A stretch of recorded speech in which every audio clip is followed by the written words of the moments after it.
Christensen. There's a lot of equipment in the way. Thank you guys. Test. That worked. Hi, Cole. You got your own. How about a big round of applause for Sarah and the museum staff?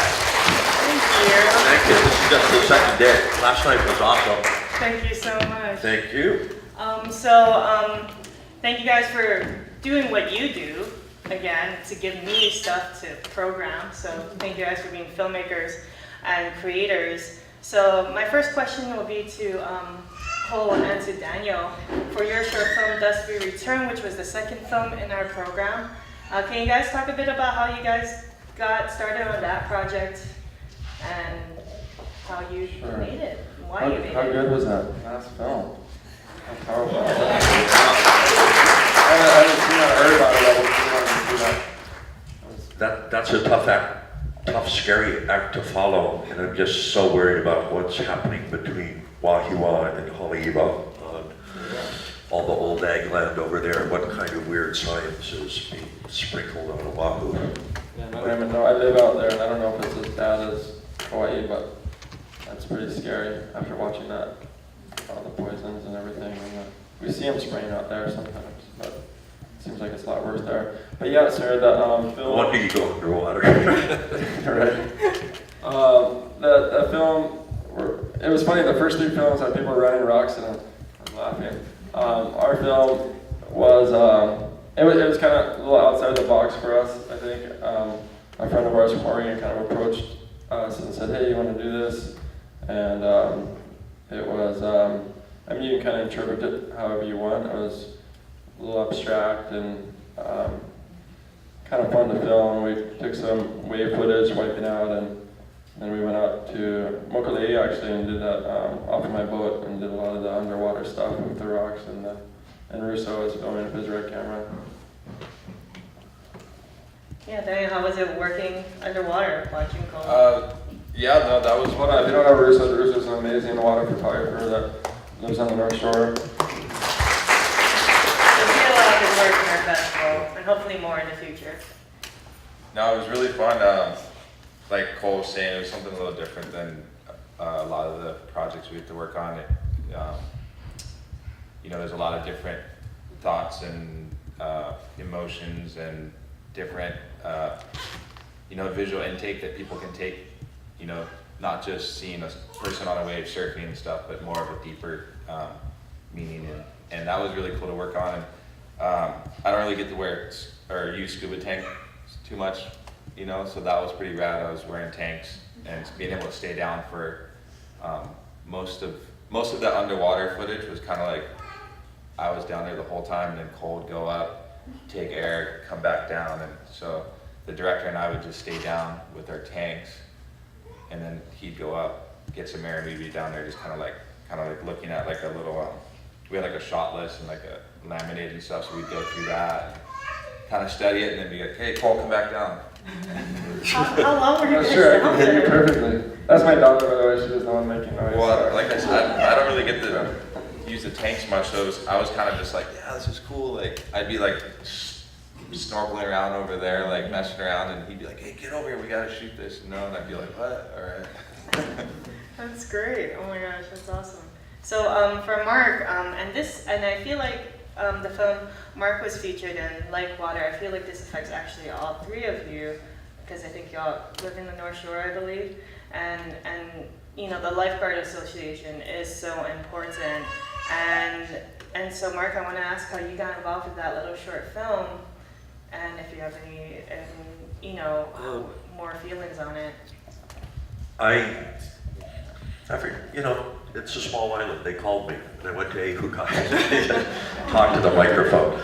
But Mark Healy, who I was his junior lifeguard instructor back in the day, and he's a big wave colleague of Cole's and a friend and neighbors of Daniel's up at the hill at Pupukea. But anyway, seeing the film again, it reminded me, a big point that, I don't know if he was clear about it, but what was sad was when I was running the junior lifeguard program many years ago, it was funded by the city, the staffing and what have you. And then the program disappeared for a summer. The funding sort of dried up.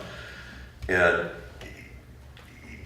it's thanks to a grant from the Hawaii Tourism Authority now and a few other corporate sponsors and community support that they're able to pay instructors and keep the program alive and, you know, donated rash guards and gear for the kids. But it's just a real shame that it's not part of the funding or part of the curriculum.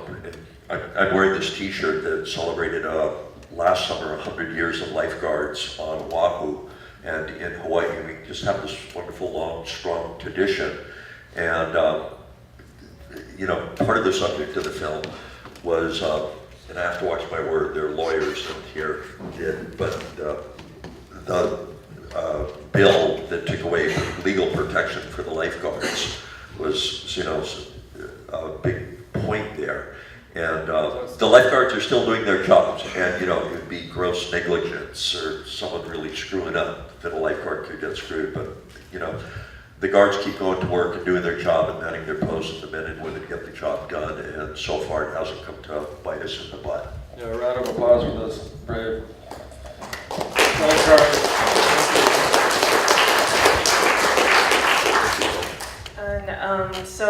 And I guess, you know, for all three of you who are familiar with North Shore, and as I think one of the film that, I don't know why, but it followed right after Lake Water, was, you know, Amber's story about Pipeline and her father dying out there. And so, you know, everyone knows these waves are very dangerous. Do you feel like, because you guys go out there pretty regularly, I assume, and do you feel like, and with Mark, your history of being a North Shore lifeguard, do you feel general public knowledge has gotten better, or people learning to be safer, or, you know, or are these junior lifeguard kind of programs really, really important to like teach everyone what to do or how to be safe? I think, you know, information and prevention is getting better. You know, we've lobbied for years to get a real serious sort of in-flight ocean safety message to all incoming flights to Hawaii. I mean, people come here to go to the beach and go swimming, and we should at least give them information and protect them. But like everything, you know, on this island, it's more and more and more crowded traffic, housing, homeless, people in the water, people getting in trouble, chemicals on the land. And, but what's really neat about surfing, and I think these guys will bow for it, is how we all look out for one another. Is, you know, when things are serious, just someone gets hurt, I mean, everyone's scrapping for their photo, for their wave, for their opportunity, for their fun. But when someone gets in trouble, it's pretty neat how the guys in the lineup, the people at the oceanfront houses, the lifeguards, the beach goers, everyone just converges on it. And that makes me happy. And, you know, you get in trouble in the ocean, you can drown, you can die. I think most ocean people and surfers are well aware that, you know, out in the ocean it's, I don't know, a bit more serious. All right, so any questions from the audience? I got a question. All right. On that wipeout you took, is that out at Cloudbreak, I believe? What is that experience like? It looked like death. Yeah. No, it's funny because I mean, from a lot of people it looks really bad, but I mean, I grew up surfing my whole life and I've been training, and you kind of prepare yourself for those moments. And I think it's that moment where that ability to surrender and know that there's nothing you can do. If you can accept that, then you can handle pretty much any wipeout, as long as you're, you know, prepared physically. But the mental side is, I think, the most difficult part for most people. And when you're able to surrender and let it just do its thing and go to a happy place, whatever that may be, eventually you're going to come up. And nowadays, you know, we've changed. Speaking back to the awareness and the safety side, a lot of us are wearing, I think you saw me in that video when I was paddling by, I was wearing a vest which has some positive buoyancy. So, and before we weren't wearing those, and we've lost a lot of friends because of it. But now, if you know, not only will it allow you to come up quicker, but it will, if you do pass out, or you know, you'll be positively buoyant, so your friends will be able to grab you. And if you have, friends there, which hopefully you do, or have a jet ski, even better, then they'll be able to grab you and perform CPR, and that's happened, and so there are safety precautions we are taking beyond the mental and physical preparation, which were never used before, right? I mean, this is something that's happened in the last few years, honestly. This last Fiji spill we just went down to, I think it was a couple weeks ago now, a few weeks ago. Not one person in the lineup was in board shorts. Every single person either had a impact vest, which is the one I was wearing in the video, or a flotation with CO2 canisters. We got inflation vest, which we're using now to get you to the surface more quickly. So that's been a big breakthrough on the safety side and surfing in the recent years. I mean, you'll go to ski resorts now and you'll see guys wearing helmets, whereas 5-6 years ago, no one was wearing helmets, or very few people, but some ski resorts, almost everyone's wearing helmets. So there's been a lot of changes, and I've seen them in the snow world and the surf world in the last 5 years. So to follow up with that, surfers have all that equipment. How about water cinematographers? What do you guys do to be safe? Because you're usually in those same waves, and you got to keep that camera pointed in the right direction. You're getting dumped and rolled around, washed around. Yeah, no, for sure. I remember when John Mozo passed away, but I can't remember if he was wearing a helmet or not. But I think the impact was his head to the reef or camera, and he was, going under a wave. So yeah, I mean, it's important for sure it goes back, like even with junior lifeguarding, like getting the fundamentals and basics, like shown to you from an early age is going to help your progression is going out into the ocean more and more. Is same with like being a water photographer, cinematographer and stuff like that. You want to be able to like know fundamentals, basics of ocean knowledge and stuff like that, because that's going to lower your risk of injuring yourself or injuring the surfer and stuff like that. So I personally, I don't wear a helmet, but I'm not saying you shouldn't wear one. A lot of people do, and I think it's smart to wear one. I probably should be wearing one more often now that I'm like still here. I probably should just wear one, but I don't know where I'm going with that. Yeah, well, when you start wearing it. Yeah. But you're wearing a vest now sometimes, right? No, yeah, I do wear like a vest, flotation device and stuff like that. And I actually don't go into a lot of situations I probably used to as much as before. But I do see pretty much everyone that's getting into that type of photography. They are wearing helmets, they are being cautious, and when that's great, because when I started, it was, a lot more cowboyish type stuff back in the day, and fewer people for sure. Now there's way more people, and there's a lot of people wearing safety, equipment so that they can see, oh, that's what I should do. I should take caution, So that's good.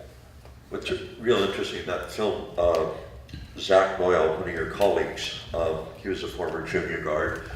Zach's worn a helmet since day one, and it's just,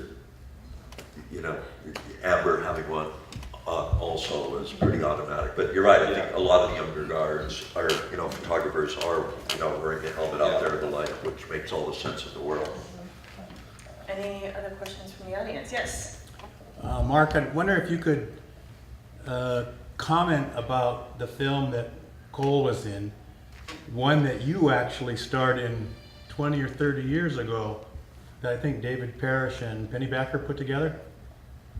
Did it ring a bell? Does that ring a bell to you? Yes, but I'm not sure what the question was, Kyle. Well, the elements that they were using in their film, Yeah. which was taking surfing into a higher oneness consciousness area, was very similar in theme to one that you actually were in. Would you comment on that? Yeah, that was, That's so good. are you going to repeat the question for us, Cole? I totally don't understand. I don't totally understand the question, but I haven't seen the film. Yeah, some friends and I, 30 years Body ago, shaping film? 40 years ago, Body shaping yeah, film? it was called, Rock what was it called? Waves to Freedom. and it was filmed in 16 millimeter, and back in the day. And it was just it was 27 minutes long, because that was the magic number, hoping to get on a half-hour television program, and which it never did.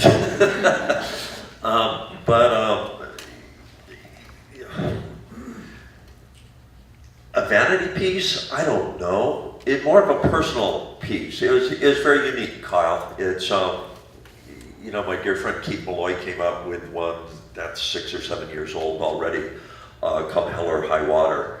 But I think it's wonderful that all these films. Speedo model. Pardon? Speedo model.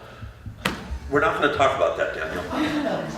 But all these films, I salute all the filmmakers and all the subjects for sharing their stories, and I like what you guys collaborated on. It's very unique, and hats off to Barca. It's great that you can see a film that incorporates surfing in the ocean. It's not just wave after wave after wave after wave. Thank you. Yeah, it's not surf porn. Thank you. And hopefully our lineup this year isn't all just that. But we're out of time here, unfortunately. But on behalf of the museum, the theater, and the festival, thank you guys so much for being on our panel and for being on our panel. And thank you guys for coming. Thank you. Thank you for being here. In a nice air-conditioned, cool building.